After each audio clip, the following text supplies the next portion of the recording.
Last time on Square Roots, friendships fall apart when new pal Argeth kills old pal Delita's little sister. Wygraph takes a stand against kidnapping, and Dice Star Gonzalbag demonstrates some brotherly hate. Later, Ramza gets a new job. And really, isn't that the gist of this game? Just a ton of career changes.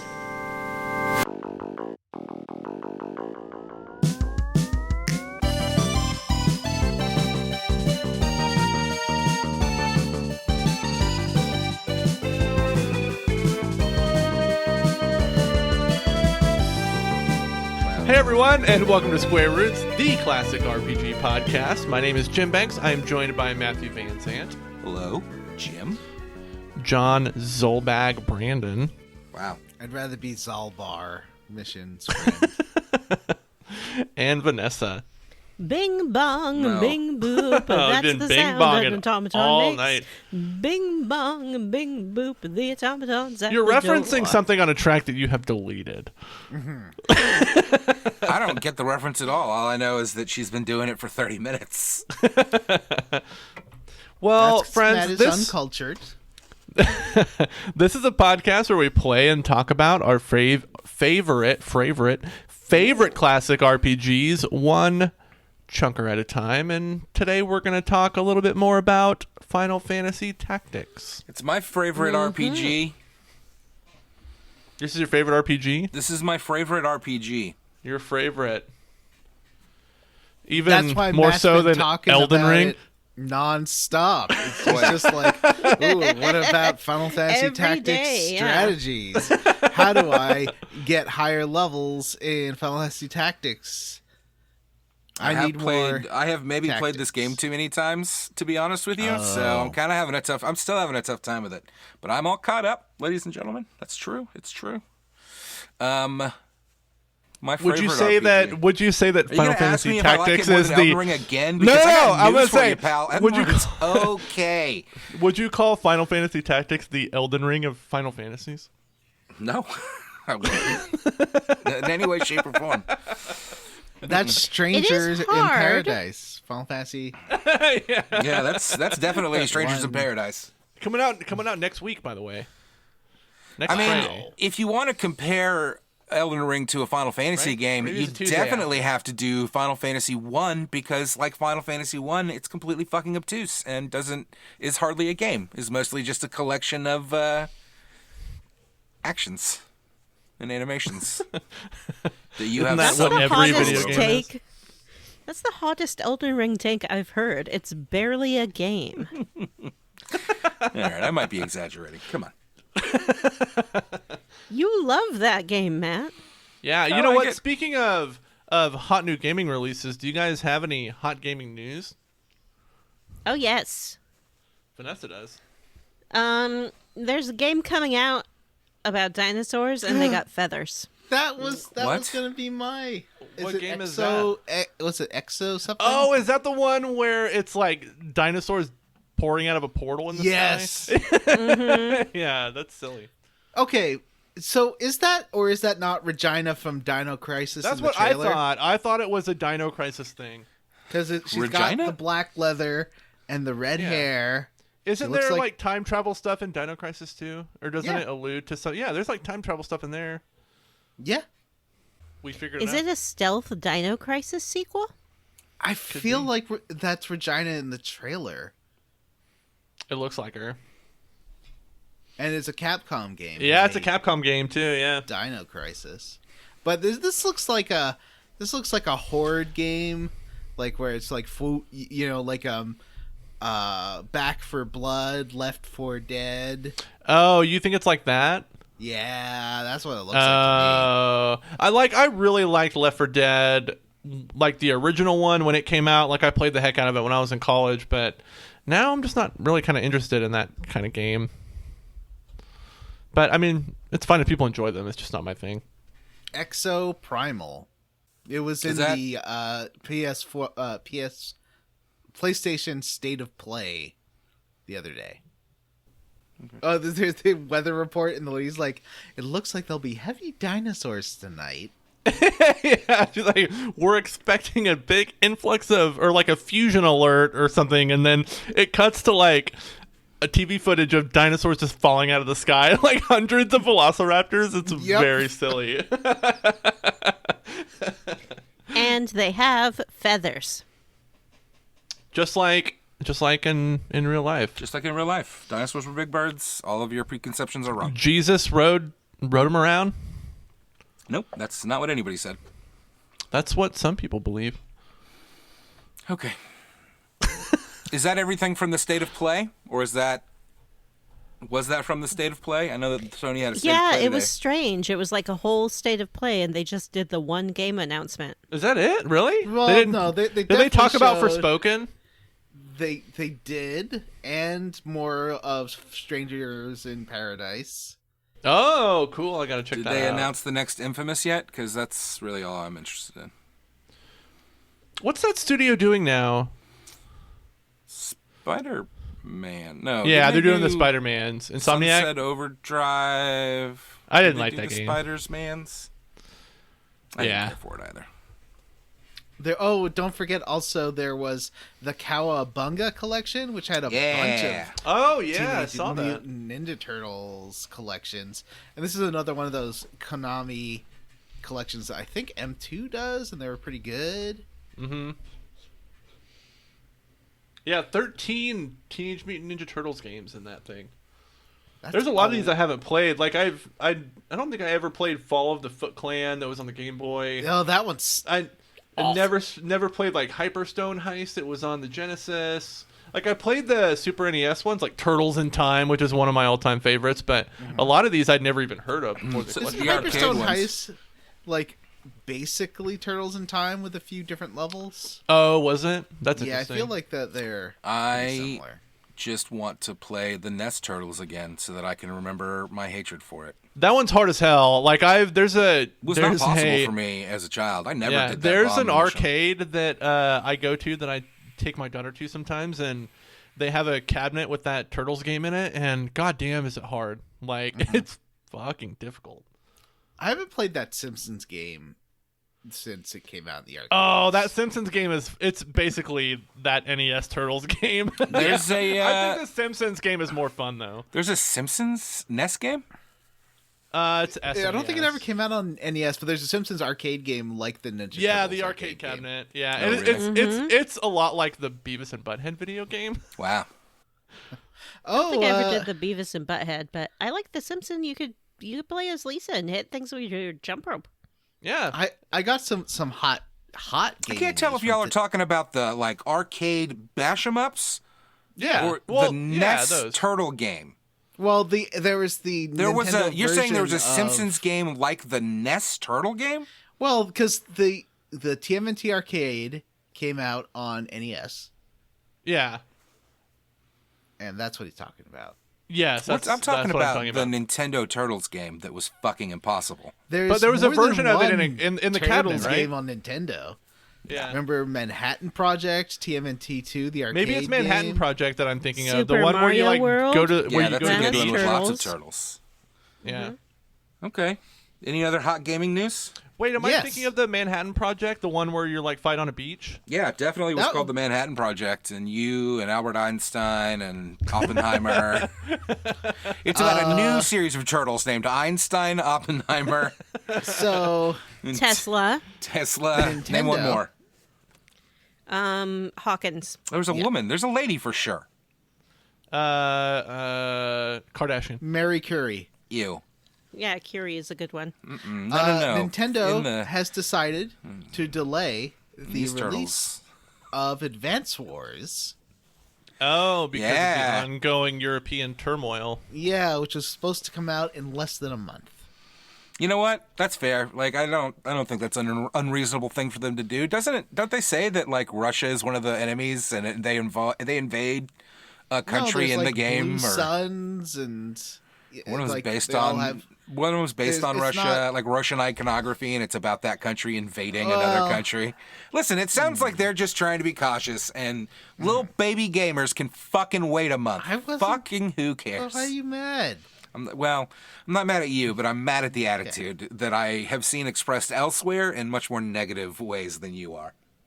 I guess if you really want to talk about gaming news, you would have to talk about game companies voluntarily participating in sanctions against Russia. Hell yeah. USA, USA, Ukraine, Ukraine. Was that good? It was good, but then I realized even after I said that I don't want to talk about that on this show. Okay. If you're a Russian listener, we expect you to voluntarily sanction yourself. If you're a Russian listener, pick up some games by Ukrainian designers. There are a lot out there. If you're a Russian listener, we know this isn't your fault. Like, it's not on you. It sucks for you as much as everybody else, and I'm sorry. It's not funny. It's not. Nope. It's not. All right, well, I have some real hot gaming news. That's right. Let's wrap up this hot gaming news segment with the hottest gaming news of all. The MLB Players Association and the MLB have finally come to an agreement, and the Major League Baseball season's back on, baby! Baseball time. Baseball time. Woo! So what's their new Cutting it first close, because game I've got day? tickets for the spring training and for several spring training games, and this could be a real problem if they didn't play them. They're not going to push the season back or anything? No, they're just going to pick it up from right here. Yeah. Is everyone excited to download in the new WWE 2K22 game Logan Paul? No. Oh man, Logan Paul DLC, get me some of that. You could. Jesus. So I guess you could be like one of the wrestlers and then like throw him off out of the ring and smash him with a chair and is the most seems like bottom of the likely barrel career shit. trajectory for somebody like Logan Paul. Oh, no. He just made a whole bunch of money selling his own version of a crypto and doing a rug pull on that. Oh, did he really? Logan Paul did that? Yeah. Wow. Or I learned no, what maybe rug it wasn't pulls that. are. Or he like... from that video Matt sent me. Allegedly. Yeah. Monetary Allegedly, donations he don't make definitely Alleged did by something. Vanessa. massive shittiness. He did something. It might have been that he was just caught like being paid to promote crypto, I think. Like they found out what his wallet was and realized that every time he mentioned a new crypto, he had been paid like a big chunk of it before the mention and then sold it immediately. Wallets are not private, friends. They're not. They pretend like they are, but they are not. In other hot gaming news, the Department of Justice is going after some crypto people for fraud. That's okay. So This all has got of you nothing to do crypto with friends games. out there who thought that you were immune from prosecution, turns out you're not. Like, fraud is still fraud, Weird. whether you're doing it with money or crypto. Yep. Good. In other hot gaming news, Donald Trump said today, all right, how about we dive into the everybody's favorite segment of the show. That's right. Who wants to talk about how they leveled up? I feel like John, we you all look did half some pretty awake. cool stuff. Yeah. Well, I've been still playing, as I mentioned last week, Gran Turismo 7 and posting videos of the lovely Slut Zone. Yeah, my Slut Zone Corvette. And going He has a car that across the says Slut Zone on it. I have more than one car that says Slut Zone on it.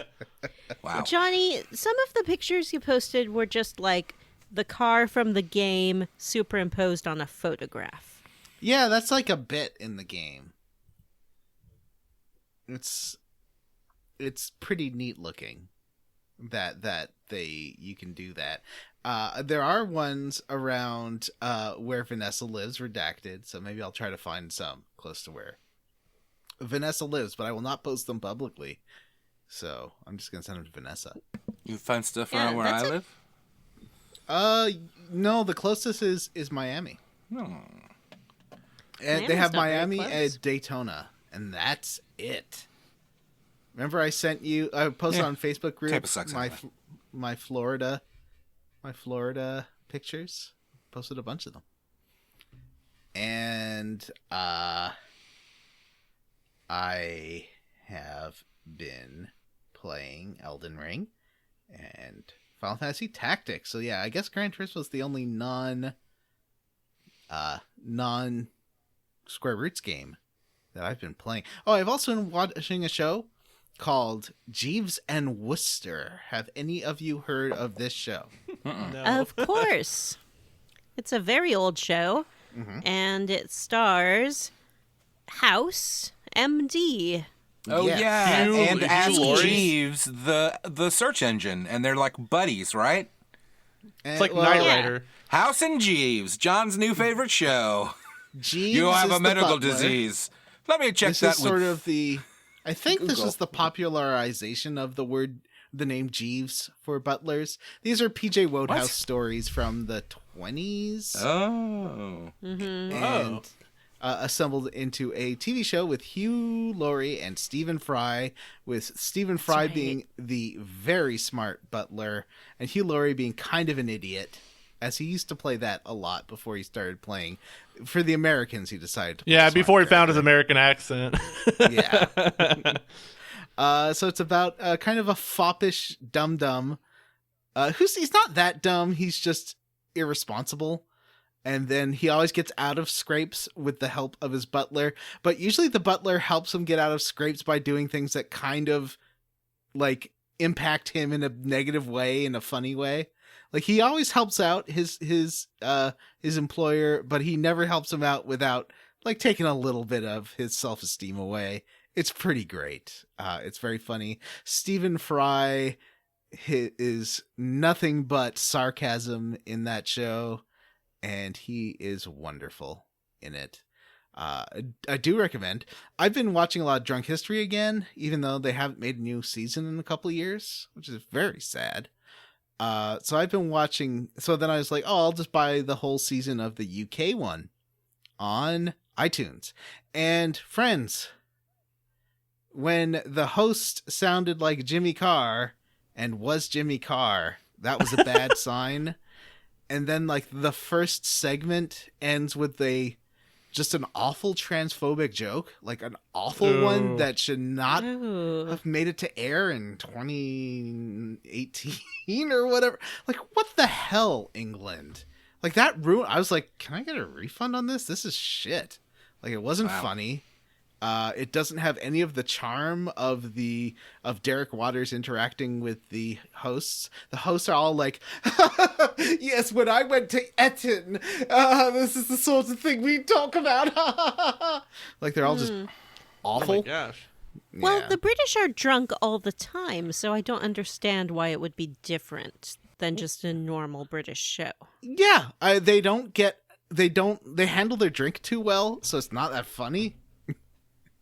And it's just not. It doesn't have Derek you need a Derek Waters in there to really get the best out of the guests, because Jimmy Carr I need a just Derek Waters in here too. Jimmy Carr just does voiceover and transphobic jokes. He like ad-libs his shitty jokes on top of it, I guess. He's not. There's no host interacting with the drunk comedian. It's just Oh, that's dumb. Oh, yeah. So- You know what? Like, the second worst thing about Jimmy Carr is his joke delivery. I just hate it.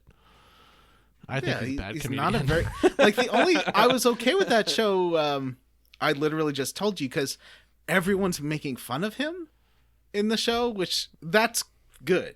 Like Yeah. I think it works if you're making fun of him. But then after that came out, and he just like I didn't realize how shitty his comedy got until Real bottom of the barrel shit. yeah, until the Holocaust joke he made on his last special, and yeah, dude sucks, and I want my money. Maybe I can get my money back from iTunes. I'm like, this is awful. So that's my review. Jimmy Carr. Excuse me? Oh. Sure. The good Jimmy. I've been playing a lot of Elden Ring. Wow. Much Elden Ring. I'm probably around 50 hours. at John this and Vanessa point. outed you for cheating last week, so don't even try. Yeah, We did yeah. no Can such thing. Can What I are you talk about talking that? about? Can I 100% talk about that? I'll just address You- that. You Yeah, come to us in address- confidence I feel with like that. you should we would address- never say that on I the will. show. Some software with your apologies for Don't robbing ban me, please. I love your yourself. game. Yeah, But You I just did. cheated So the like, game. I got a cheated news yourself. alert. I got a news alert on my phone that was like an article from PC Gamer that was like, we bought Elden Ring runes on eBay, so you don't have to. And I was reading the article, and I was like, "There's no way that this works. Like that, it's not a scam." And then I saw like it seemed like an absurd amount, 10 million runes for $15, and I was like, you know what? If I got scammed that at $15, whatever. I'd have a funny story for the podcast, and if it worked, I'll have 10 million runes. And so I did it, and I had 10 million runes. It's a lot of runes for a relatively small amount of money. Wow. Yeah. It's like I can't believe that you would do that and not do the labor of leveling up by yourself, Jim. It seems... Vanessa, I saw you cashing in some of those runes earlier today before we fought Godric, so... If you come into my game and drop runes on the floor, I mean, what am I supposed to do with that? I can't not... Thank you for summoning me, and then I accidentally dropped 1.1 million runes on the floor, and you just happened to pick them up. I just happened to pick them up, and I'm like, oh, what is this? Is this a snack? I ate them, and I can't uneat them. That's funny. But yeah, Elden Ring is good. And I also saw The Batman, which I thought was a pretty good movie. No spoilers. Yeah, no, I'm just going to say, like, I thought it was pretty solid all the way through. Ooh, that's a spoiler. The Riddler, Ooh, that's was a spoiler. Fine. It was Vanessa, fine. tell him it's a spoiler. Jim... You know the Riddler's in it. Mm-mm. I do know the Riddler's in it. I also know that you have a history, and I'm not trying to call you out here. I'm just saying you do have a history of saying this is not a spoiler, and then immediately giving a spoiler. I know. I haven't said that, though. I thought it was the Joker under that Riddler mask. Don't spoil this movie for me, bro. No, I thought it was pretty good. Leto. It is a very long movie. It's almost 3 hours, but it does move quickly. There's a lot going on. Zoe Kravitz is amazing in it. So yeah, it's a good movie. I think people should see it. Would you rank it above or below the Christopher Nolan trilogy? I would put it below The Dark Knight and Batman Begins, but above The Dark Knight Rises. That's fair. Yeah. Vanessa, how'd you level up? I do one thing in life, and only one thing, and that is watch Taskmaster. Wow. It's all I want. It's all I care about. The Black it's all Widow I've character? done. Yes, the Black Widow character. No, the British panel game show. Is that the one hosted by Jimmy Carr that you like so much? It is not the one hosted by Jimmy Carr. I'm very uncomfortable about this Jimmy Carr talk because I have been accused in the past of being a Jimmy Carr apologist. Oh. From the way you apologized Because for I- his jokes and then told us to watch an episode of his show? No, because I said that I watched his show before his Holocaust joke. Anyway. How does that make you an No apologist? danger- You just did a thing before another I thing don't. happened. I agree. I agree, Jim. I agree. And Nah, yet, I get and it. yet, Jimmy Carr And yet- apologist. Listen to her. from particular Listen. people, This conversation is going Johnny. to delve into how handsome Jimmy Carr is at any second. you know, for a British man. Well, Man. never mind. So For a British man, excuse sorry, British listeners. I'm just trying to get back at Johnny for calling me a Jimmy Carr apologist. Johnny is British. It's not something he talks about on the show a lot. Yeah. That's true. So, Taskmaster. Oh, it's so good. It's just amazing. It's the best show. It's all on YouTube. It's totally free. This is a show where each season there are 5 different comedians and they are given tasks to do. Tasks like deliver a letter in the most dramatic way possible, or make the best quick change outfit, and they have to do it in 20 minutes, or kick a ball into a bathtub. Look, it doesn't sound good the way I'm describing it, but it is. And I started watching with season 1. I'm all the way up to season 7 now. The one thing I wasn't expecting about the show is that as the series continues, it becomes increasingly sort of sexualized with sadomasochistic homoerotic undertones or overtones, I guess you could say. Yeah, there was. I mean, they start undressing much more often than they did before. And one man did have to sit his bare bottom into a cake. And there's two hosts, the Taskmaster and his assistant. And as the show goes on, they start to talk about their home life, where the assistant sleeps in the dog bed at the Taskmaster's feet and watches him sleep while he has an erection. So it just it's not for kids. It's very charged, and it's delightful. It's wholesome family fun for the whole family except for kids. I love it, and one thing I particularly love about it is, I mentioned the two hosts, the Taskmaster and the sidekick. Turns out the sidekick is the one who created the show, and he cast himself in the sidekick role, who often gets humiliated and has to do things like sit in a cake. Yeah, it's a kink. I think it's very, yeah. Well, it's very, very not what you would expect from someone, We live in a society that's so much Jimmy Simpson presents the Jimmy Simpson Variety Hour, conceived and performed by Jimmy Simpson, coming to NBC soon.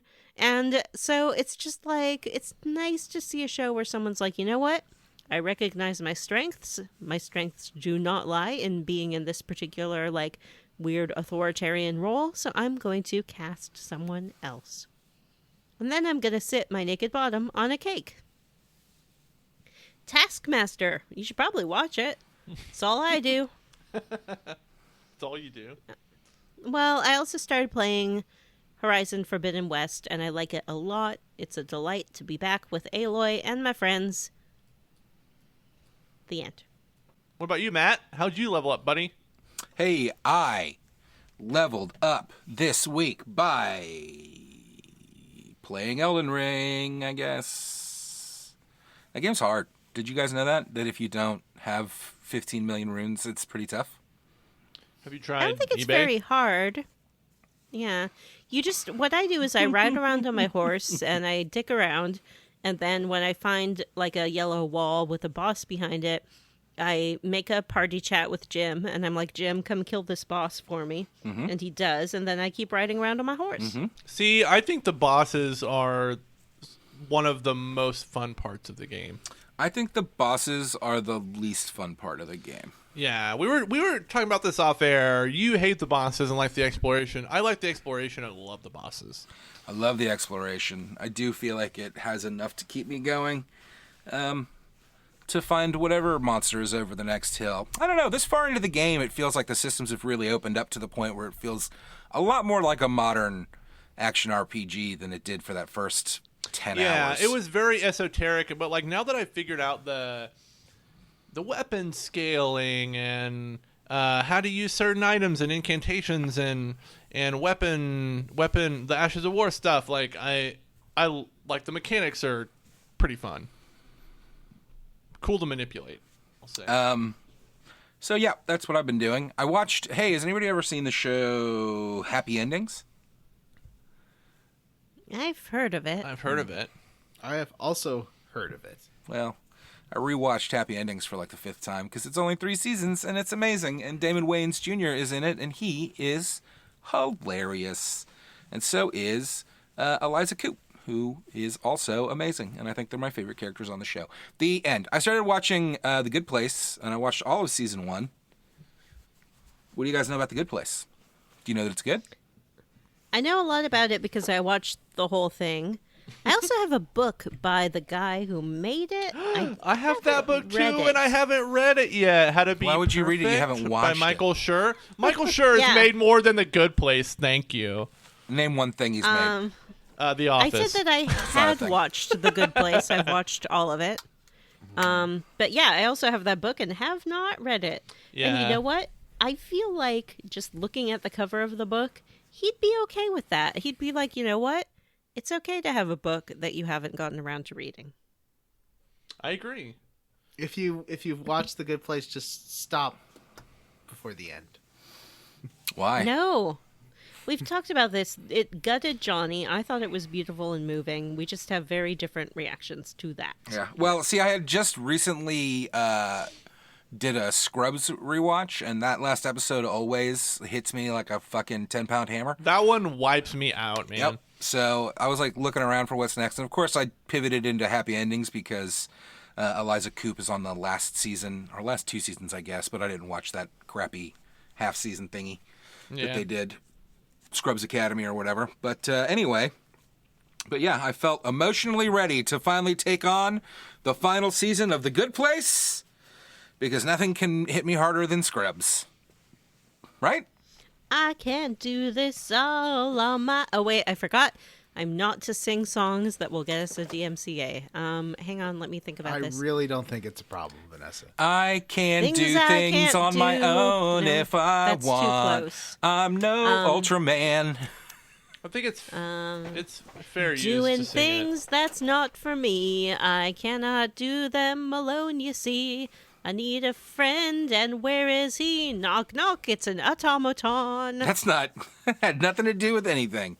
All right, well, that's how I leveled up. What do you guys say we get into the episode proper? Beep, boop, beep, boop. I don't remember what it's called. it. The Dry Dry Papers. papers. It's a terrible name. I don't know why we went with this. I don't know. That's it's, what the it's something. narrative story, like the what do you call that narrative device of the game is? The Dry Papers. That it's all like. I mean, written why do down. we do anything we do on this show? We didn't even put out an episode last week. We pretended to. That was Jim's fault. It was my fault. I was the one who refused to do it. Wow. Well, I think we can all agree that faults. John's the one who is ultimately to blame. What? John Why don't is... you go play Final Fantasy VI finally? Like, we're tired of it. Yeah, I guess as the executive producer, John is ultimately responsible for everything that happens on the show. Yeah. As the CFO, I agree with that. Mm-hmm. Canadian funny one. Thank you. All right, so All let's right. talk about it. You know, remember the end of chapter 1? Chapter caught 1 up. was a whole. You It was might a be fucking wondering prologue. how It was I like a got here. Flashback. Yeah. What a bummer. I And would like it more now- if it did that, to be honest with you. If, like, we got Ramza, like, an aside from Ramza, like, how did this happen? Record scratch. So now back to Who the would play exciting Ramza? beginning of the game. With Fred Delita. Bonkers? Fred Savage. Fred Savage. With Fred Savage. Do you think that Delita should be played by Fred Savage? What? Imagine Fred Savage playing the lead character in a medieval fantasy setting. Yep. He's Ramza.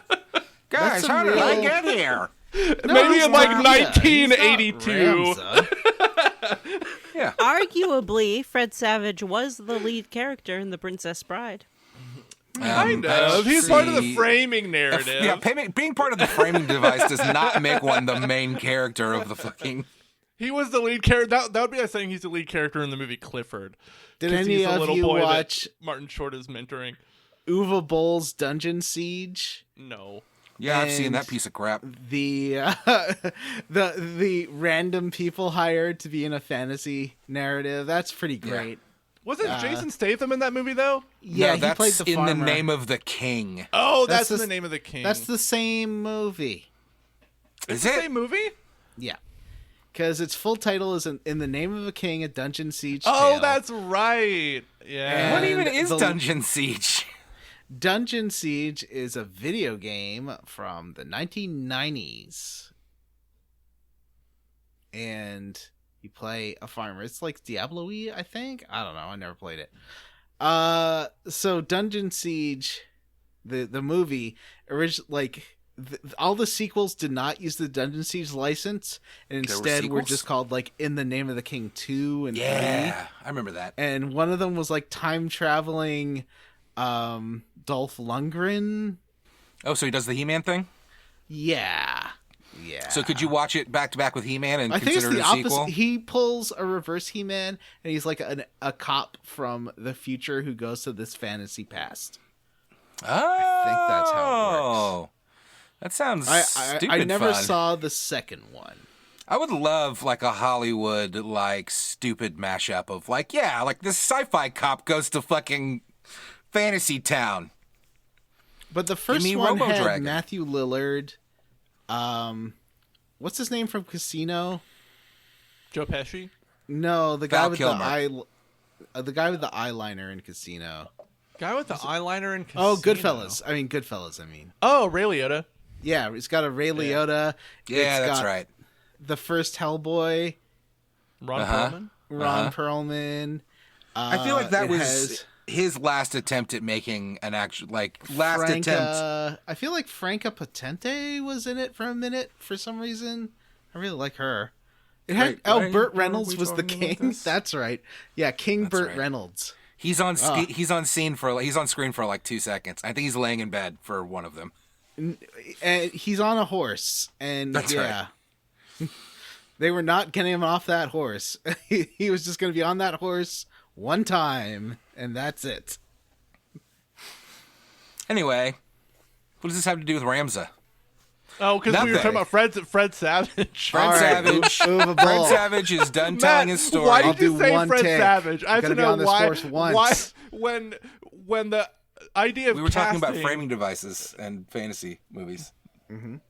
Wait, no, we were How at is first Fred talking Savage about not the casting. obvious? We were at first talking about casting Ramza. Yeah, Fred you said Savage Fred would have to Savage be right off the Delita. bat. Why would Fred Savage be the first one that came to your mind?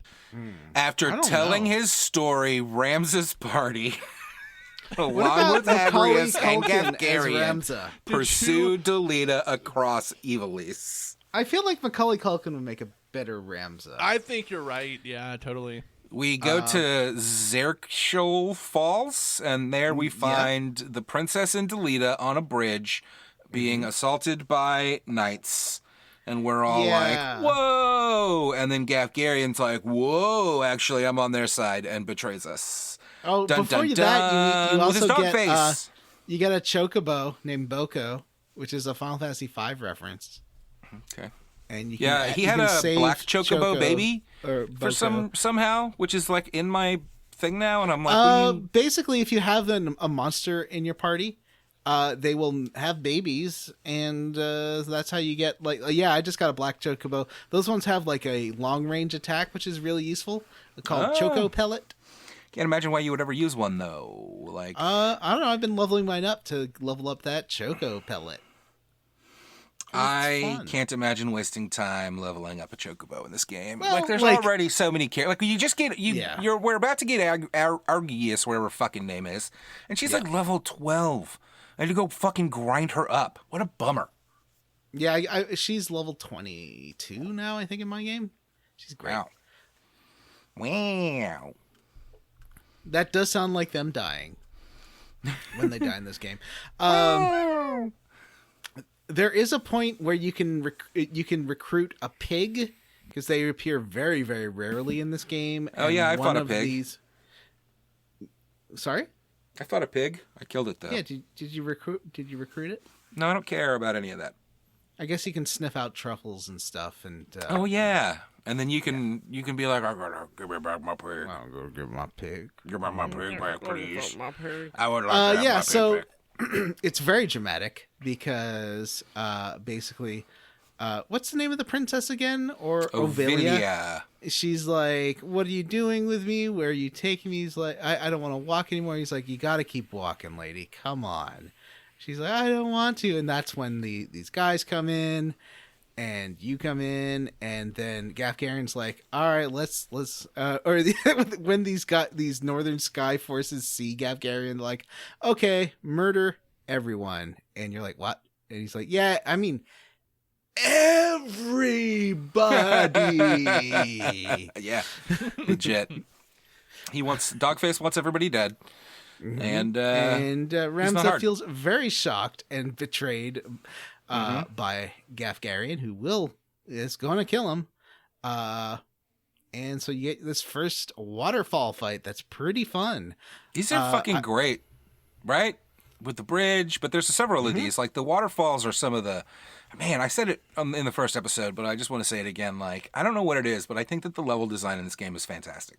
Yeah, I don't know. There's something really fun about them, and There this is. level comes And back it's in those a lot old, of. You used to talk about how much you love those old 3D like battle dioramas.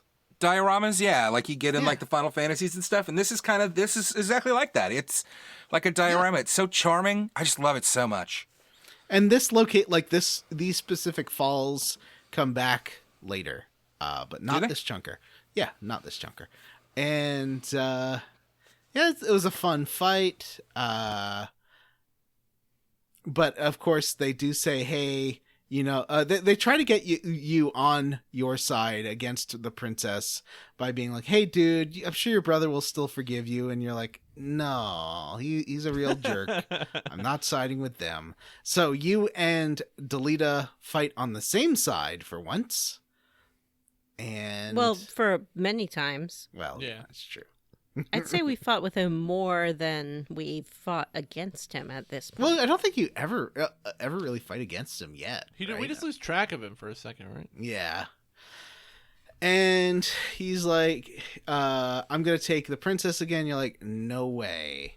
Garf Garin runs away because he's a big babby. He runs away a lot, like 4 times in this chunker. Mm-hmm. Yeah. Mhm. He's like,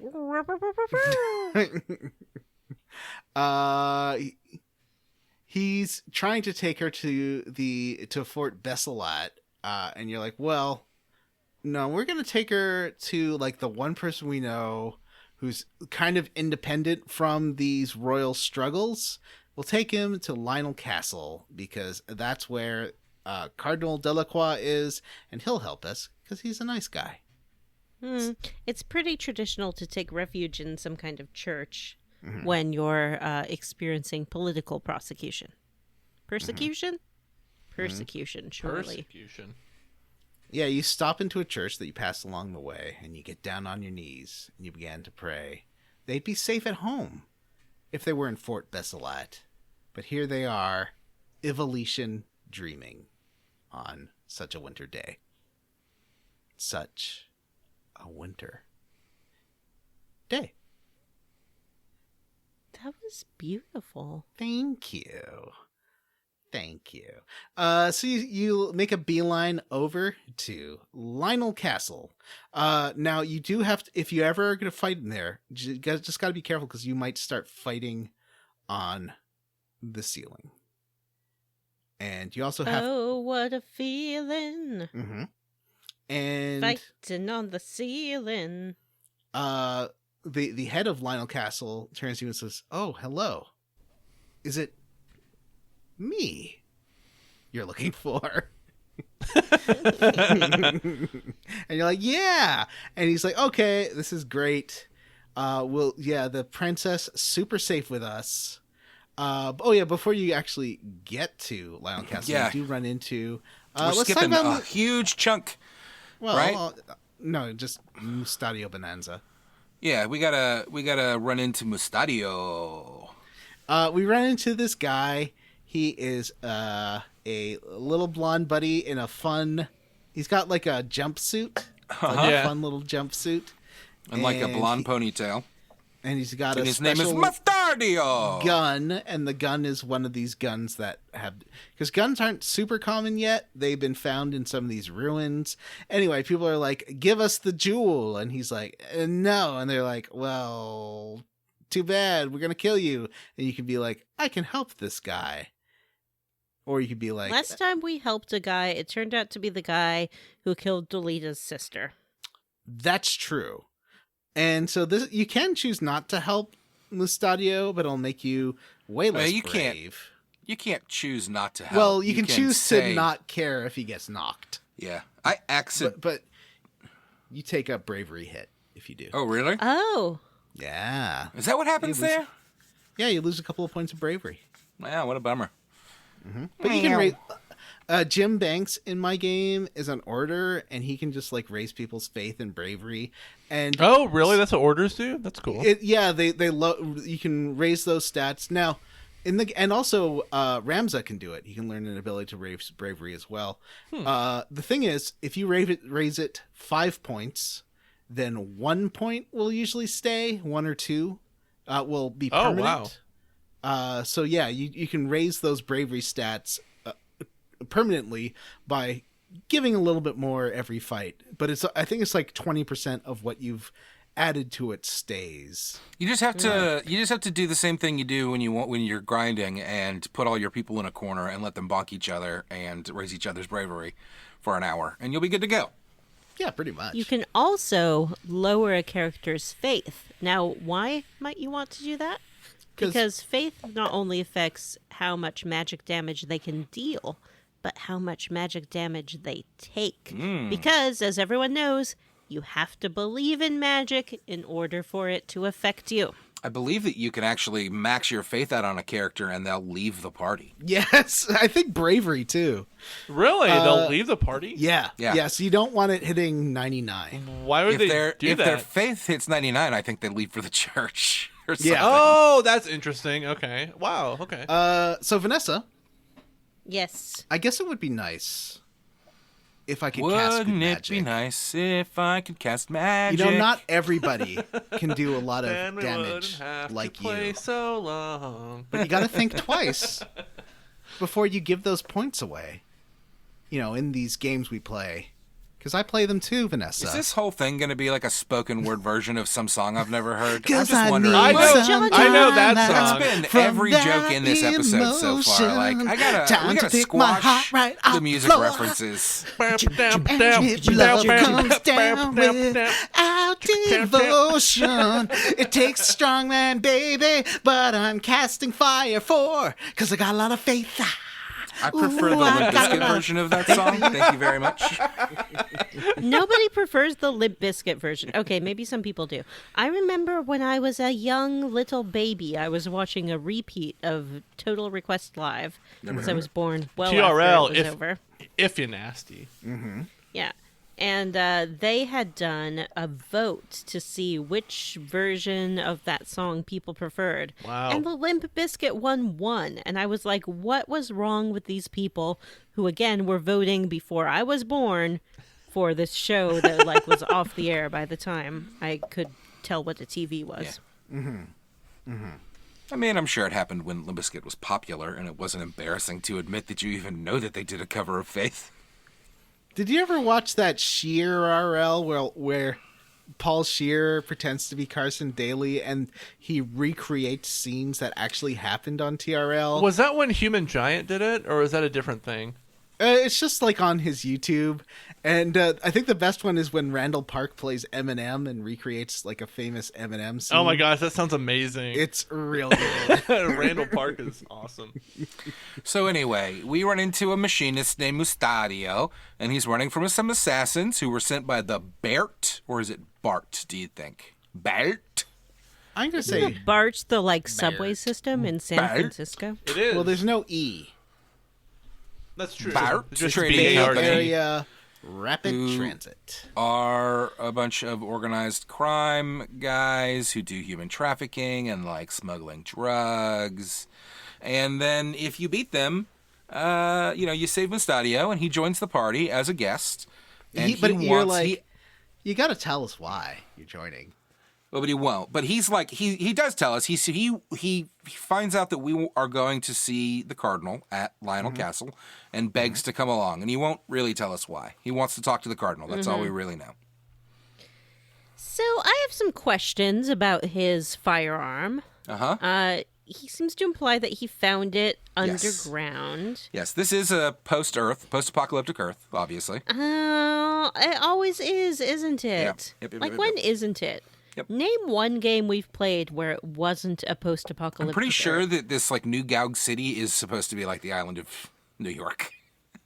If you get into the Mass Effect lore, even Mass Effect is a post-apocalyptic Earth because the cycle of the Reapers has happened several times. Wait, so it's not even Mass Effect?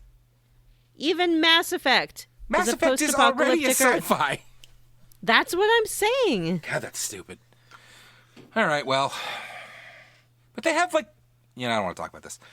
It's the cycle of the Reapers, Matt. I get it. We head to Lionel Castle and we meet the Cardinal. His name is Alphonse Delacroix. And he's super cool. As Johnny, I think, alluded to before we started talking about Mysterio, he's very much like, cool. We'll totally keep Ovelia safe. And also, Mysterio asks the Cardinal's help in rescuing his father, who's been kidnapped by this crime family. And Mysterio is hesitant to tell the Cardinal why. And the Cardinal pulls a Zodiac stone out of his robe, and he shows it to Mysterio and is like, "Is it because of this?" And yeah, he's very sinister, I think. I don't think I did sinister very well there, so much as foppish, but whatever. He's very sinister, but he's not. He tells the story of the Zodiac Braves, 12 people who held these 12 Zodiac stones that saved the world, along with the blessed Saint Ajora, who is I guess, their Jesus. Mm-hmm. And or Andraste. Or their Andraste. Well, no, because Andraste's God, right? No, you know what? I don't want to talk about it. No, Andraste is the Maker's bride. That's right. All right, so they're Andraste of these 12. So she's the Andraste of these 12 dudes. Nice. It's a nice relation. They have a poly relationship. The 12 knights, said to have been led by Saint Ajora to defeat an ancient demon, and Excuse me, Matt. Yes, Matt? ma'am. We're told that it is 12 knights. I apologize. Where did the dude part come from? This seems to be a feudalistic society. No, you're right. There's plenty of lady knights, so You're right. Apologies. Actually, Vanessa, you don't have to jump down my throat. That was the genderless dude. There is no genderless dude. You've agreed with me in the past on this. You don't get to walk. That's why Matt says he likes having sex with dudes. I saw something like that somewhere that was so funny. It was like, so when somebody's trying to pull the genderless dudes thing, be like, oh, so how many dudes have you slept with? Very good. Anyway, so the Cardinal agrees to help us, and he agrees to help Mysterio. He's like, we gotta wipe these dickheads out once and for all. And also, while we're at it, we'll get that stone that... That's a direct quote from the translation. Mm-hmm. Mm-hmm. Sorry, Matt, to interrupt. I just want to admire your ability to pull these direct quotes of dialogue. He's like, what's up, dude? Let's bang. And anyway, the Cardinal tells us... he means shoot his gun. It's the Cardinal allows Mysterio and Ramza to join the assault on this family, but once we get there, we kind of seem to be the entire assault ourselves. Because Mustadio's like, I'll go deal with it, and you guys go have fun shopping or whatever, and you end up walking into the bad part of town and running into Mysterio and his father. But the Cardinal says he's going to send men, so why do we go? We are the men. Why did we need to go to the fucking Cardinal in the first place? It's just I thought we were just helping Mysterio because he became our buddy, or was there something else we wanted to do with Gaug? It just didn't make a ton of sense. So anyway, but we do decide to go and put an end to this and help Mysterio save his father. And Mysterio leaves. And as John said, or whoever said, we're in the bad part of town. And then Ludovic shows up. And, he's captured Mysterio. And he also brings out Mystadio's father. And they threaten him and, throw him through a curtain into a building. Yes. Yeah, into a room. So you don't know what's happened to him. There's a whole trade-off where they agree to trade the father for the stone, but then when they get the stone, which is hiding behind a chimney... Yeah, they never figure this part out, I don't think. No, Well, the stone is hidden in a chimney. Ramza throws it to Ludovic, and then Ludovic says, fucking kill them all, and runs. Yeah. Yeah. So then we do have to kill all of his men, and we save Mystadio's father, Hooray! But we're all bummed about losing the stone, but Mustadio pulls the real stone out of his pocket. And it's like, I had it the whole time, motherfuckers. That was a trick! You know, So- I've been trying to level up my B squad, which is like Mustadio and my Chocobo and everything. Mustadio's not great. He's No. not great. I feel like his special shots miss a ton, and he doesn't do enough damage from long distance to be useful. Yeah, he does have a kill on dead shot, which is pretty cool. And I've changed him to be. I kind of want to stick him with classes where he can keep using his gun, because all his skills are related to guns. It's like if you change Agrias out of sword stuff, she won't be able to use her special abilities. So you kind of got to keep her with the sword and keep him with a gun. Same reason why Cloud is the worst character in the game, because all of his abilities are tied to his Buster Sword, and it is very quickly one of the weakest swords. Oh, really? Yeah, that's what sucks. So you can either have Cloud, who is just kind of has the same powers as everybody else that you have to never grind the got him in shit this out game. of, Never got or that far. you can only stick with that weak ass sword that makes him fucking useless. I played the last game with him in my party, and it was the last time I played through, and it was not fucking worth it. He sucked the whole time. Interesting. I had him in the last fight, and the whole time was going, "Why did I do this?" And I mean, you're Even using if all you, his like, best, buff like his cherry bravery? bomb and fucking all of his shit. Man, I just got like, sometimes you get some of those memory flashbacks to like childhood when you first saw this stuff on a TV screen. I remember going to my friend's house when I was in grade school and watching his older brother play Final Fantasy Tactics and was it Valiant Hearts? Is that the game I'm thinking of? Vagrant Hearts. It's called Vagrant Hearts? Vagrant Story? Is it? Oh no, you're right.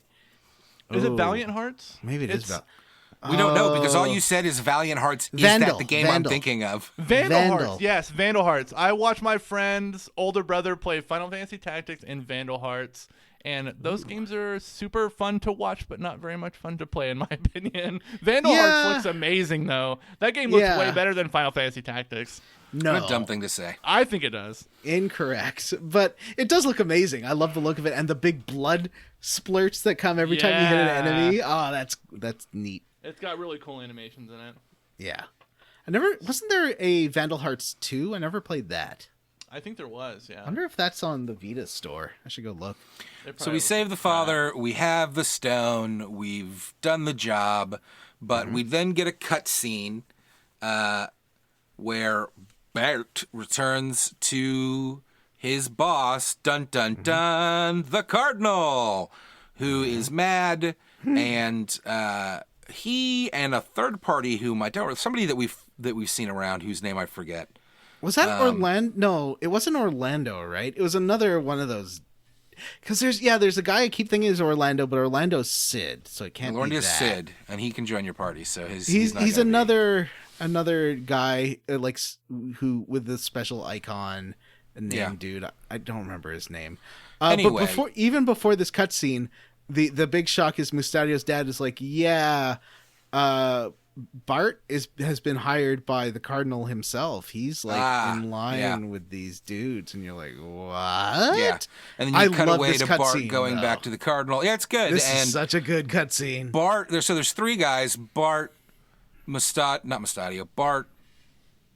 Oh, it's Bart that Delacroix? dies. Bart the Cardinal and Gafgarian, right? No, And- it's not. Garion doesn't die. He teleports away. yeah, Gafgarian Oh, teleports you're right. away, Yeah, and yeah. then the Cardinal kills Bart. And there's this great scene where the camera goes up and everything goes red, and you hear that Yeah, because So the good. Cardinal's like moving towards yeah, it's Bart. so good. Bart's like, what?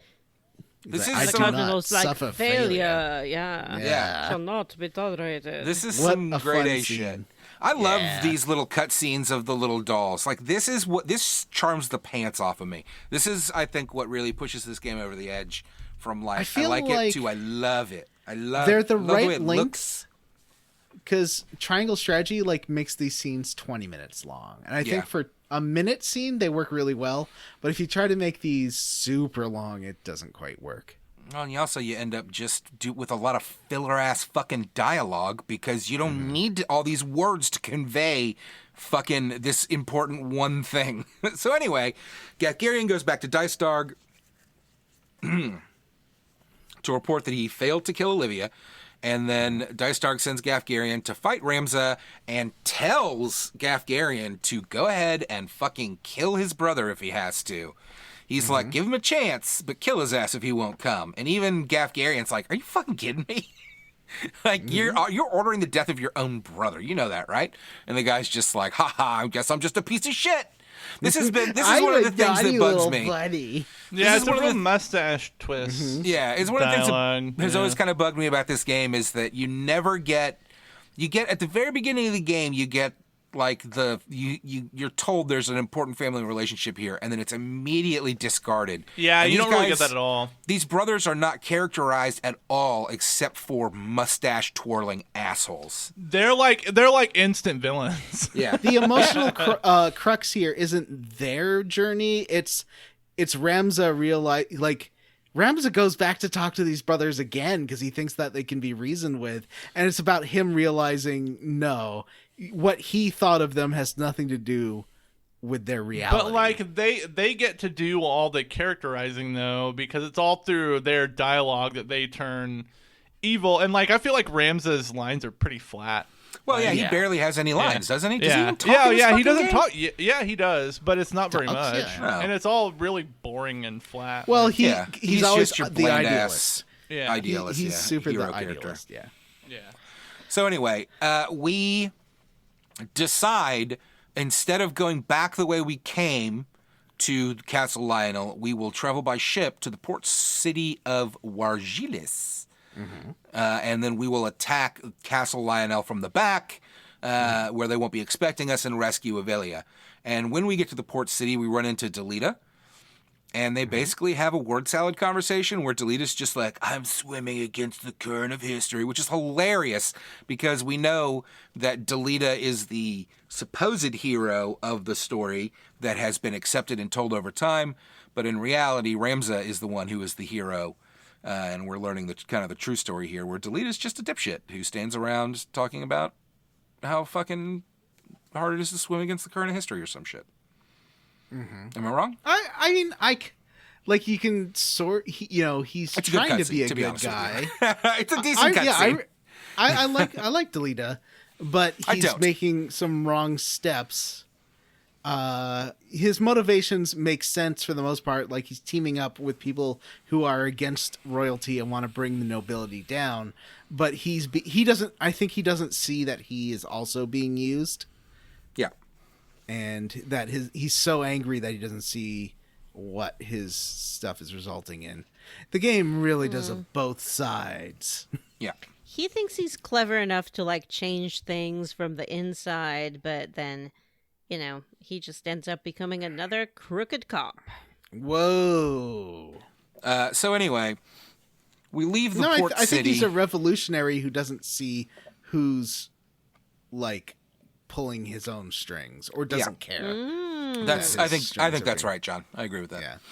Yeah. So as after we leave the city, we head north towards Castle Lionel. We pass through this place called Baelius Swale. Okay. And we run into Agrius, and she is fighting the Cardinal about soldiers. She's being hunted. Yep. She has managed to keep Ovelia. Is Ovelia? Where is Ovelia at this point? Avelia He's not with her. She has escaped Castle Lionel, which is where she escaped with Ovelia, but Ovelia was retaken.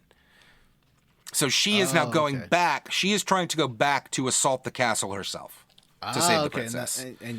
And she doesn't really have much hope. No. So you have this really fun swamp fight. I really like this one. She's very good. She's got a lot It's of like a river, powers. right? It's not a swamp. It's like Yeah. a river. And there's there's parts of it that are too deep, but there's some stones that you can cross, and it really changes the way you can move around. It's just a really well-designed level. That was fun. It lets me jam all my guys in a corner and hit each other until the bad guys get to us, and then we turn around and... You convince her, hey, I'm trying to help her. Let's all go save Ovelia. And she's like, all right. I guess they're going to try and kill her. They're going to go hang her. Now, before this, in that cutscene that we talked about, the Cardinal did tell Gafgarian to, leave some crumbs. So my first thought here was when she said we escaped, but they recaptured Avelia, was they let you get away. Yeah. I'm not entirely sure. Turns out to be the case because she does say they're about to execute her at right. Golgoda Gallows, and we have to go there right now to save her. Maybe my favorite scene in the game, other than Bart getting killed. Yeah, why don't you go ahead and cover this, because you love this. Yeah. So you get to the scene of the execution. Gafgarian is there, and Princess Avelia is in the gallows in the middle. Yeah. And he's like, yes, let's kill her. And you're like, no. You run in. You're like, I won't let you do this, Gafgarian. And Gafgarian's like, oh, you're here to save the princess. Well, looks like the princess isn't here. And she takes off her robe, and it's an archer. Oh, I love it. An evil archer, as you put it in the chat, or a dark archer. I expect her to pull the robe off and be wearing all black and be like a ninja, but it was just an archer in red. I liked this because all of the characters essentially look exactly alike in the face in this game, and I felt like it really played up on that. It's like she just put on Avelia's clothes and suddenly looked exactly like her. They put a hood on her. So this is a good fight again. This is like the first big fight against Gafgarian for realsies. He's using his abilities on you and everything. This one's hard. I had to go back out and grind for a while because, and I was a little. I think Ramza was level. All the enemies are level 15. Ramza was level 15, and everybody else was a little under. So I had to go grind up. I went and ground. I got Agrius up to 15, which got everybody else up to like 18. Mm-hmm. And even still, it's not easy because the setup makes it hard. There are 2 time mages, on top of this, I don't know what you would call it, this castle it's like a gate structure. It's like a big gate. With knights, so they haste the knights and then send them down after you, or they slow your party down. Yeah. And fucking Gafgarian's Shadow Blade does leech HP, so you can beat on him all you want. If you don't have if you don't surround him and kick his ass, like you can't really do anything to him because every turn he gets. I basically killed him single-handedly with Ramza because Ramza. Well, you're over-leveled. Well, I'm over-leveled, and 2, I'm monk, and so like every hit, I had him heal his own hit points with like a auto potion, and I do the same thing. Chakra is fantastic. If you give him first strike, I don't think we talked about it in the actual episode. I think we talked about it before we started recording. If you give him first strike as a monk, anybody that attacks him, he will attack instead. It sounds like if he'll get to like counter first, but the way it works out is that he always attacks first, and the other party just doesn't get an attack. So it's hilarious. It's like they walk up and they're like, ugh, and instead you just you fucking hit them I haven't first, got that and they just sit yet. there. I'll have to go back to Monk and do it because he's so powerful. 1,300 job points. Oh, but it sounds like it's worth it. It's so good. Sounds pretty fun. It's the best. It's one of the best ones in the game. The pummel ability, I could take off half of Gafgarian's health with one hit, and then I have a dragoon. It's fun. You can be like, I love dragoons. I use chakra all the time too. Yeah, he can heal himself and his HP or MP, and it'll heal anyone standing next to him's MP. So you can put you can get revived. Summoner. Monks are basically, I don't have any sort of white mages. I just have monks. Vanessa, you said Monk will even fucking restore MP. So if you put him next to your black mage, you can restore your black mage's MP when they do that chakra thing. Yeah. So good. Saying.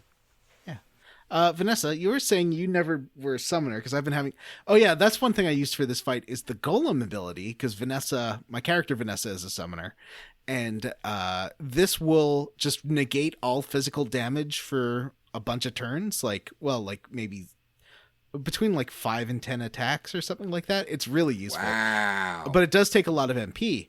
Vanessa says that she'd never get summoner because it's not on the path to the classes she wants. What are the classes you want, Vanessa? Spoilers. Classes. Spoilers, I guess, for the job system. The classes I like to play with the most, thinking about my end party, I believe I had a black mage with arithmancy as their like sub skill. That So, was called calculator in the original. Is that right? Yeah. So what's Is it? I thought it was the other way. What's good about?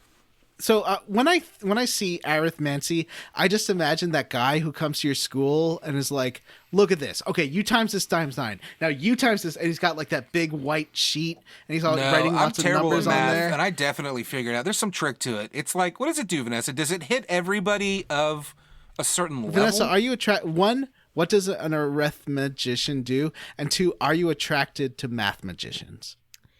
Okay, 1. What an arithmagician does is you get the ability to instantly cast any spell in your repertoire. So if you've trained up, for example, Black Mage, Time Mage, White Mage, you have access to all of those spells as an arithmancer. And it doesn't take any time. Like, you don't have to prepare the spell to cast. You just do it on your turn. Although their turns come rather slowly if you use it as your main class. And it casts it on everybody who meets a certain mathematical criteria. Okay. So you unlock different criterias. Some of them are level, and then it will be a multiple of something. So it's like everyone whose level is a multiple of 3, everyone whose level is a multiple of 5. It can be height, like depending on where they are on the terrain. If they're on a terrain piece, that's like 3 pieces up, 6 pieces up, 9 pieces up. Will it hit your friendlies? Yes. Okay. So you do have to be careful, but with a and I wouldn't I tend to train up the arithmancy skill and then switch back to a white mage or black mage primary because their turns come faster. Okay. So oftentimes their turn will be like the very first turn of the party. You can, depending on luck, wipe out everyone on the map in one go. Like if you wow. Yeah. If you have Holy unlocked, one thing that you can do is put reflect, like a reflect item on one character in your party, and then just have your mage cast Holy on everybody. That one character will be the only one who survives, but then you win the battle.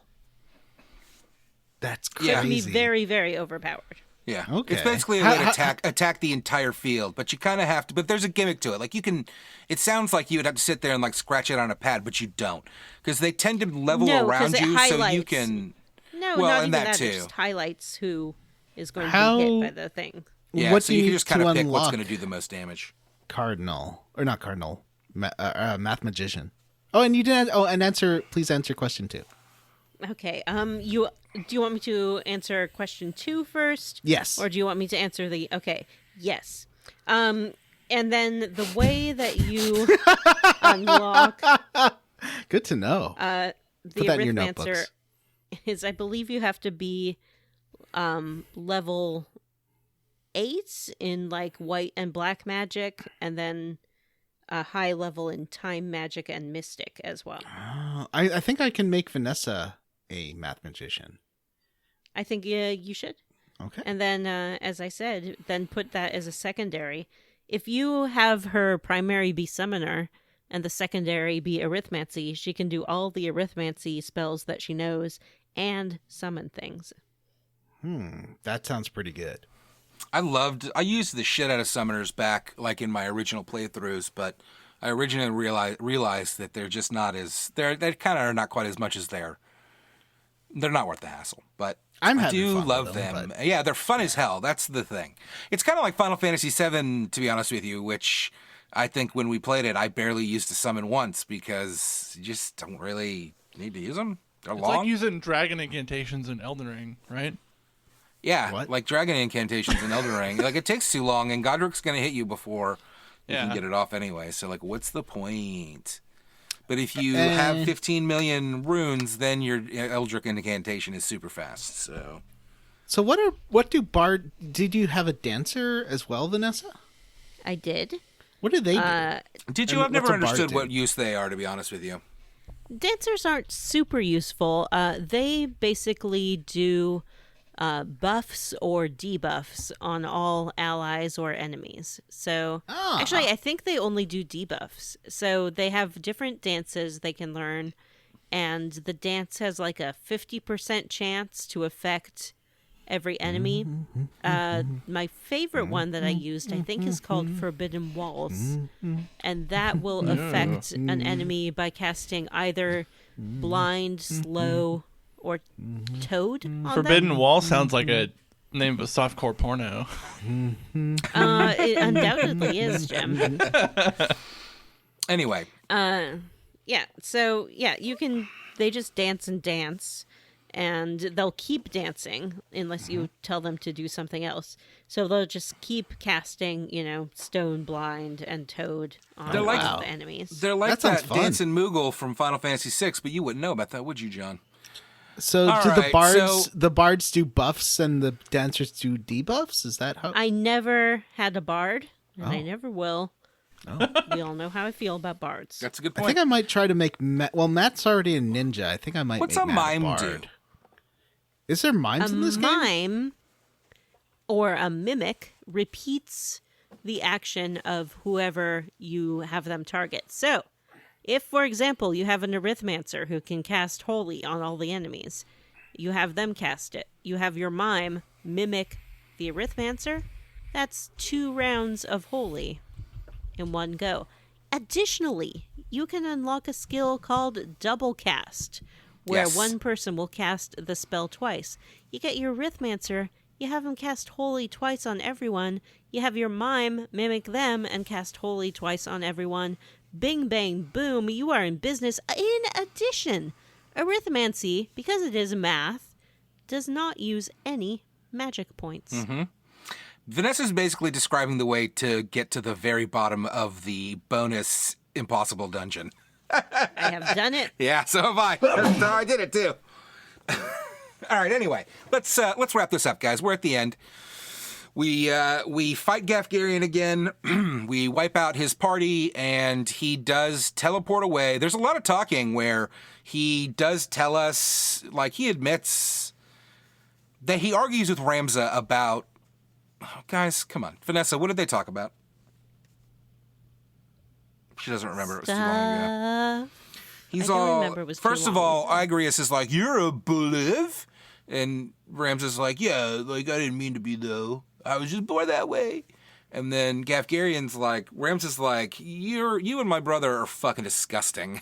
And Gafgarian gets mad and is like, "No, like the government's rotted, the government's rotten, and we're going to wipe them all out and replace them with us, and we're going to do a way better job." But Ramza's like, "But you're indiscriminately killing everybody that you come across, and so therefore you're very clearly the bad guy." And Gafgarian's like, "Fuck you," and then he teleports out. I'm outies. Weep. There's a cutscene afterwards, but it's not listed in the notes here, so I don't know if we just skip it or I don't Well, really we'll remember. deal with that after. Okay, well that's it, and that's what we did. And next time on Hold on. Square Roots, Hold on. We can talk about errands. Oh, I'm Anyone sorry, do- that's right. Everybody, Did welcome anyone- to John's Bullshit Errand Corner. I've been doing them. So at I the lost beginning my of this white chapter, mage to one you- in the middle of the continent, and I have not seen her since. Oops. At the beginning of this chunker, you get 3 characters assigned to your party, and 2 of them have some like story stuff later in chapter 4, I think. Alicia and Levian. There's also Lad, who's a squire. And so those are my job bunch. I send them on all the errands because I don't care. These guys can go do things. Sometimes I'll send so like kind of my B tier. You can't. I wish you could send Mustadio and Agrius out on errands, but you can't because sometimes they need to be in cutscenes. Because they would totally be in my B squad as well. But yeah, you get money and gifts. I don't know what you do. Apparently you get these valuable items, and I don't know what you do with these valuable items. I'll have to Google this that you get from doing errands. Do any of you know? I'm not sure. and I got a whole ton. I was like, can I equip these? What are they for? I don't think know. you sell them somewhere. I'll look into it as to what you're supposed to do with those. But I feel like that you like maybe when you get the poacher's office, maybe it's them. I know that one of the secret characters I think comes out of these errands. Right. And I've just been doing all the like really good money ones, and they've been fun. And it sort of has this auto-generated dialogue whenever they complete an errand of like, and my skill as a chemist really helped save the day. Yes, and I was surprised when we found a wonderful treasure. Like, I love that it's kind of this auto-generated story. I don't know. It makes me giggle.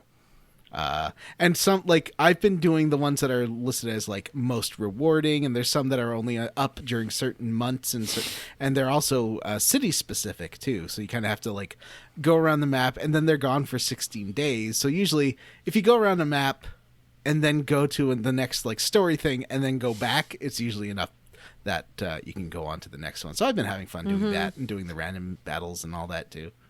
You got to remember which tavern you drop them off at, though, because I have lost people for so long. I was like, where are they? I know I put them somewhere. I don't know which tavern they're at. It's terrible. I've mostly been dropping them at Lionel Castle and Dorder, because that's where a lot of the good quests are around this chapter and chapter 3. So it's just been a matter of going back to those two cities. There are some in the other cities, but I think those two are like the main ones. So I guess you just have to have some idea of who you left. Just don't like put characters you need in these, because you only get some job points. You do not level up doing these. Your main level only level up your job, and even then, if you can walk between two cities, you can send your big characters out because you can eat up all the days just walking between the cities. Yeah, and like leveling up your minor ones if you want. But I've been sending out these level 8 characters, and they've been winning. I don't know how to fail these missions. I guess if you don't give them enough time. But I've been sending out like level 8 characters, and I'm level 30, so I don't know. I had one where this guy's like vault was locked and he couldn't get in. And I sent my party, even though there wasn't a thief in it, because I just had like 3 people who were doing these.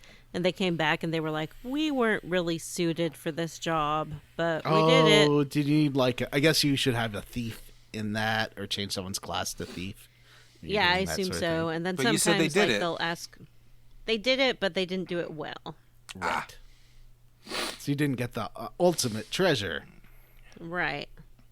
But so far, yeah, Lad, Alicia, and Zevian have all been doing just fine in these. There hasn't been any like super, like nothing story wise is unlocked so far. I've been doing the ones like the guides are telling me to do. Do you go through all the rumors? Gotta read those rumors. Matt, I can't. Wow, you just click through them. I don't even read them. I just click through them. My brain. I guess I should. Yeah, I haven't been. Oh, you can learn so much lore and things like that. Oh, tell me about it then, Vanessa. I didn't do it. But you can if you want. You can. That's true. Has anyone encountered any weird enemies in random encounters or anything strange? Because sometimes they'll throw in like a Moogle or something odd. Yeah, I saw these like slow moving teddy bears. Oh, really? Yeah, it was weird. That sounds fun.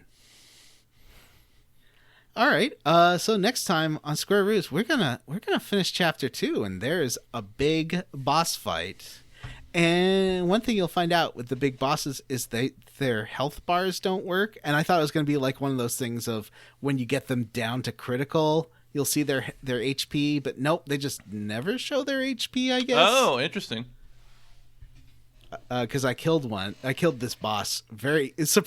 Actually, it was one of those situations. I was talking with Matt offline about how you can end fights with everyone dead except for one, and as long as they don't turn into crystals, it's fine. Because yeah, that was one of those fights where I literally had my Dragoon and no one else. But that's just because I didn't understand. Like, was my first time playing this boss fight, so I assumed my first trial was going to be bad, and I'd do it again, and I'd do it. But I managed to kill it first time by Dragoon dropping on him, which is great. You did it, Johnny, and we did it, and everybody did it. We'll talk about it. I have one more thing to say. Yay! Be very careful as you're coming up to these boss fights with the "would you like to save your game" prompt. Don't use just one save. You can get stuck forever. Use all your saves. Just go to the next one and then keep cycling over all 16. That's what I do. Saves you from getting stuck in a bad situation. All right. Do we have? What are you roundly for or squarely against in this chunker? Jim. Shouldn't we discuss where we're playing to next time? Yeah, we did. The end of chapter 2. I will say that I'm having trouble keeping track of the characters. They all have really bland, weird fantasy names, and all the dialogue I think is pretty flat, and the presentation outside of the cutscenes never really changes from this weird battlefield view that they do. So I'm struggling to like keep track of what's going on, but at the same time, like I do like those cutscenes. So roundly for the cutscenes, but squarely against the kind of presentation of the narrative, I guess. It's just not, doesn't really get its hooks in you, or at least me. What about you, John? For this chunker, I'd say I'm roundly for the look of the materia that seems to be a big part of the plot, although we don't know why yet. And I think I've described them before in Final Fantasy VI as looking like Jolly Ranchers, but in this one, they really look like Jolly. They look delicious. Everyone's little Jolly Ranchers that they're throwing around. What about you, Vanessa? I am roundly for the outfits in this game. I love a game with outfits. I love Final Fantasy X too. This game has so many good outfits. My favorite is probably Orator, but I also enjoy Summoner. A lot of them have sort of like thick quilted coats, which isn't a look that we get a lot of in Final Fantasy games. So I just enjoy it. Like, dress up. The Black Mage is really the iconic Black Mage too, right? Like it's basically Vivi. And I've got Matt as a ninja in my party now, and he looks so rad with his 2 weapons and his like face mask and everything.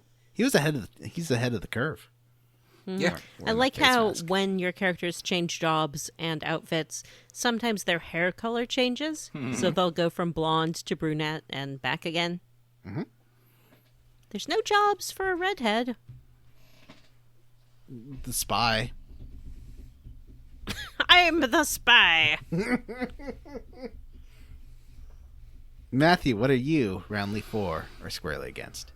2 things I'm squarely against. BA, the grind. It's just already is a little heavy. It's a grind. And I'm squarely against this fucking Vita and making my thumb hurt, okay? My thumb hurts. It still hurts. Oh, your tummo. My thumbo hurts. Little tummy all right? tum. This thing's bad for old man fingers, I guess. And I guess I have old man fingers, though I do have a skunk beard I've come to notice, so. Yeah. Anyway. Like it stinks? No, look at my fucking stripes in my beard. Look at how thick those things are. Are these racing stripes on my face? Oh, that's my next pickup line. Matt. Hey, Yeah, girl. put that on your Tinder, bud. I'm gonna race to that pussy. 0 to 69 in 2 seconds flat. Vanessa, do we have any emails? Yeah. Oh man. We have an email from our friend Crystal. You may remember Crystal as having sent us some delicious candy a while ago. Thank you again, Crystal. Crystal listened to the Texas Chainsaw Massacre episode and enjoyed our thoughts on the film, and she wonders if we have ever heard of Sharp Objects. She says it's a mini-series starring Amy Adams alongside a powerhouse cast of amazing performance. And it seemed like my anecdotes and qualms about Texas Chainsaw Massacre would fit into Sharp Objects. Jim, you're a horror connoisseur. Have you heard of Sharp Objects? I've heard of it. It didn't really. I don't know that it's a horror show. I think it's like a drama, like a small cast kind of drama. It's based on a novel about like a woman revisiting her, like the place where she grew up, I think, and there was a lot of trauma. But I don't know that it fits into horror very well. But I've heard of it, and I know of the miniseries, and I've heard it's great, but I have not seen it. It's on my watch list. I just haven't really gotten to it yet. Crystal says it's a gothic horror. Oh, interesting. I did not know that. We also have an email from Seth. Hello, Seth. Seth has written to say that he enjoyed last week's episode. Shocking. Really like kind of earth-shattering, but yes, he enjoyed the Hot Gaming News episode, particularly the discussion of accessibility in video games. And Seth says, I would like to add that besides some of the other things that were discussed, it would be nice if games had optional subtitles for NPC background dialogue in the game world, and atmospheric noises like music changes, rustling noises, heavy footsteps, etc. Otherwise, deaf and hard of hearing folks miss part of the experience for those kind of games.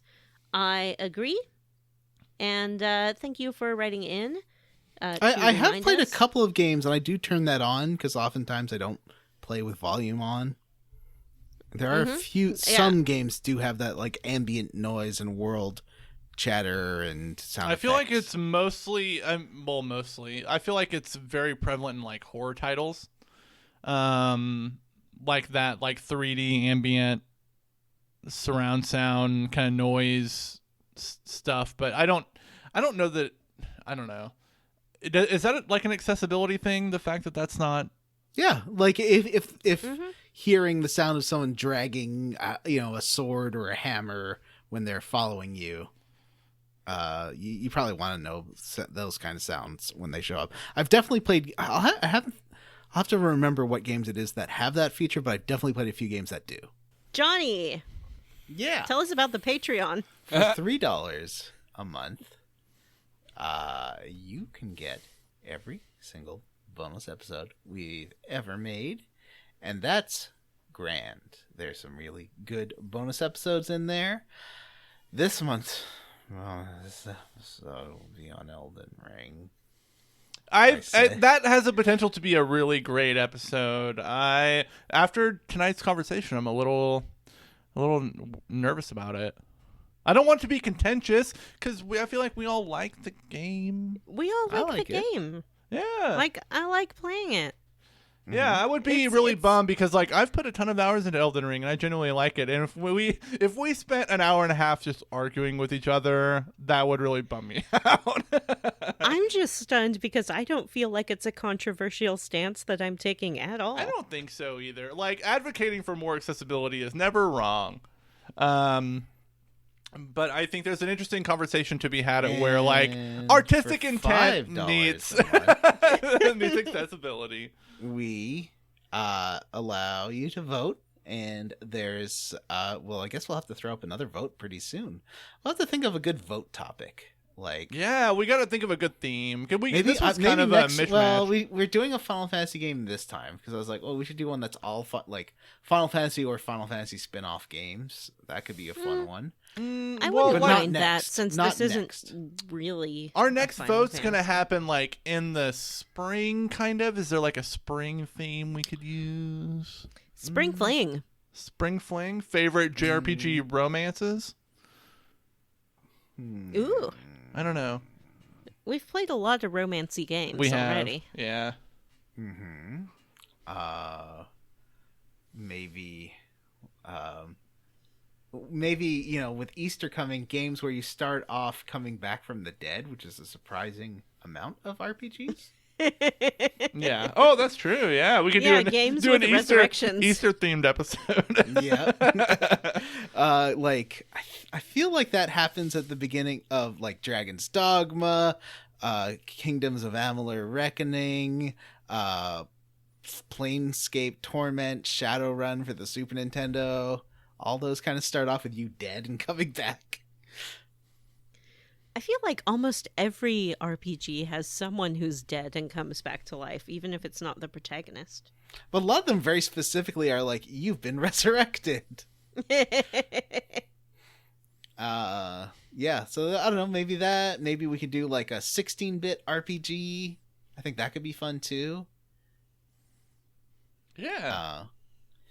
Maybe, yeah, I don't know. We got a lot or ones that never got released in North America could be a fun one. Or I don't know. Let's think about it. We'll think about next episode. We'll come up with the vote. So we got a week. What's that other secret game that I love? Secret of, not Mana. Evermore? Mana. Secret of Evermore. Yeah. That's not an good RPG dog. though, is it? I mean, it's Isn't it? Secret of Mana. It's a mana game. I never played that one. I always wanted to rent it from the local grocery store, but never did. A fine category might repeat- be just series we haven't played yet. Yeah. There's so many. Like Star I do Ocean. like those too. and- Yeah. Well, we'll think about it. Well, next week we'll have the answer for what the category will be. And until then, yeah, so you get to vote, and this year, every game we play, other than the Bio-January one, will be a vote by you, the listeners. So let's figure something out fun for the next one. And, yeah, do we do the names now, or is that... Yeah, we do the names now. And something we do for all our patrons is thank them by name. I would like to thank Paul Bursch, Amanda Douglas, Eduardo Franco, Matt Newland, Andy Smith, Friend DeSoto, Aaron O'Toole, Miguel Torres, Nofford, Vanessa's mom may or may not be a princess, Robert M. Pullum, David Green, Lalilu Lilo, Cyril the Wolf, Kyle, Ward Childress, John Scala,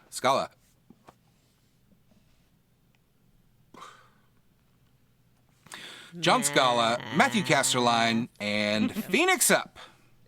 I'd like to thank Ian Frederick, Mostly Rational Person, Nick, William Westgard, Maggie, Magpie Juju. I'm Hawk's mom, and this is my favorite podcast in Kirkwall. Update your name. Samu Mitchell, Kristen Ingram, Vanessa's Gold Taco Bell, PS5 Rachel, Eric Pidkameni, That is an Justin updated Rash, name. Vanessa fan, that's me. Matt Jorgensen, Square Toots, Tracy, Mary, Queen of Scoffs, and Tracy the Borg Queen. I'd like to thank DP 2099. You're right, this game does suck less the longer you play it.